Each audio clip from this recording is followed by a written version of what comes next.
Produksi Madinah dalam sepekan.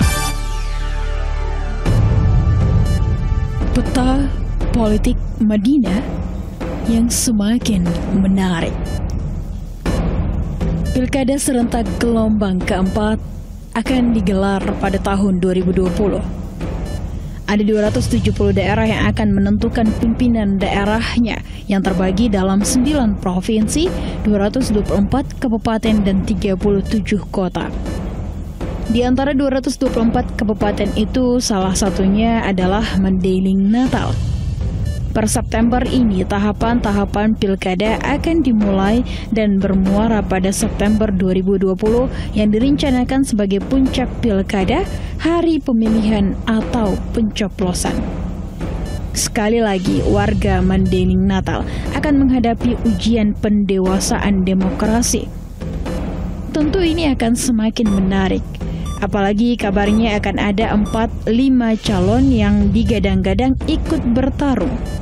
Selain itu, peta politik juga ditengarai akan mengalami perubahan yang signifikan. Ya, perolehan suara Partai Gerindra yang sampai 17,50% turut menentukan perubahan peta politik di Mandailing Natal. Disusul Demokrat dan Golkar dengan perolehan 12,50% suara, serta PKB, Hanura, dan PKS yang masing-masing mempunyai 10% suara. 6 partai dengan suara terbesar tentu punya posisi tawar yang tinggi. Apalagi jika partai punya kandidat yang punya nilai jual tinggi. Adanya kewajiban 20% suara untuk mengajukan satu calon mengharuskan setiap partai harus berkoalisi satu sama lain. Menarik memang.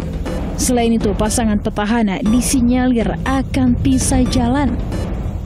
Sampai saat ini dari 7 calon yang digadang-gadang, baru 4 calon yang mendeklarasikan diri untuk ikut bertarung memenangkan kursi orang nomor 1 di Bumi Gordon 9. Yang pertama, Haji Mustafa Bahri, akrab disapa Tuan Bahri, yang pencalonannya begitu dinantikan banyak masyarakat. Per 16 September lalu telah mendeklarasikan diri akan ikut bertarung dan berpasangan dengan wakil petahana Haji Muhammad Ja'far Sukhairi. Menimbang Harun Mustafa, caleg terpilih dari Partai Gerindra, pemenang suara terbanyak DPRD Sumatera Utara, merupakan saudara dari Tuan Bahri, dan Ja'far Sukhairi adalah kader PKB. Tidak salah jika kemudian masyarakat mulai beropini kedua partai ini akan berkoalisi, meski ada rumor keduanya akan maju dari jalur independen. Kedua, Aswin Parinduri, Ketua DPC Golkar Mandailing Natal ini juga sudah mengambil formulir pendaftaran lewat jalur partai. Aswin yang juga sudah disetujui DPW Golkar Sumatera Utara untuk maju sebagai calon Bupati Mandailing Natal telah mendaftar lewat penjaringan calon yang diselenggarakan DPC PDIP.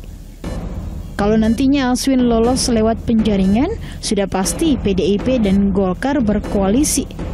Tapi itu saja tidak cukup sebab suara yang dikumpulkan belum mencapai ambang batas. Kedua partai ini butuh tambahan sekitar 5% suara lagi. Seterusnya, ada petahana Dr. Andes Dahlan Hasan Nasution yang secara diam-diam ternyata sudah mengambil formulir penjaringan calon bupati di kantor DPC PDIP Mandailing Natal. Bukan tidak mungkin Dahlan akan diduetkan dengan Aswin. Meski tidak didukung partai yang kuat, Dahlan punya sesuatu yang tidak dimiliki calon lain, elektabilitas dan kinerja selama menjabat. Yang terakhir ada Sofwat Nasution. Pria lulusan Akmil 1985 ini telah gencar menjalin silaturahmi dengan masyarakat Mandailing Natal di berbagai tempat. Sempat beredar kabar bahwa pria berpangkat Brigjen ini akan didukung PAN, PKS, dan Gerindra. Sementara untuk beberapa nama yang sebelumnya disinyalir akan turut serta dalam kontestasi Pilkada Mandailing Natal belum menunjukkan sinyal yang benar-benar serius. Menariknya, sampai saat ini selain Golkar belum ada satu partai pun yang secara resmi menyatakan dukungan terhadap calon-calon yang telah melakukan deklarasi. Politik bukan ilmu pasti.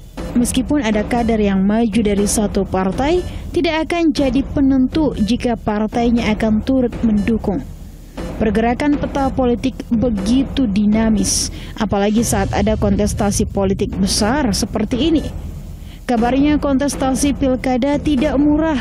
Banyak biaya yang harus dikeluarkan, mulai dari tawar-menawar dengan partai pengusung, biaya kampanye, dan biaya saksi.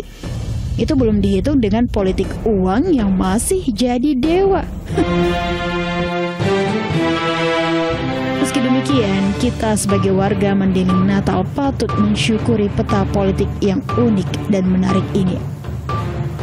Adanya beberapa calon menunjukkan tidak ada elit yang punya kuasa membeli semua partai. Kita terhindar dari satu calon tunggal. Dipastikan kotak kosong tidak ikut di TPS. Seterusnya ini juga menjadi pendidikan politik bagi seluruh elemen masyarakat. Politik itu dinamis.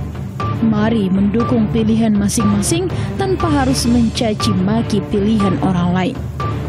Jangan gunakan politik identitas yang justru membuat calon jumawa.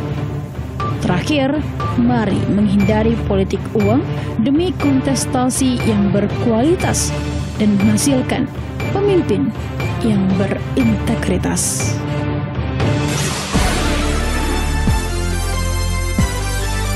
Sekap Redaksi Madinah dalam sepekan.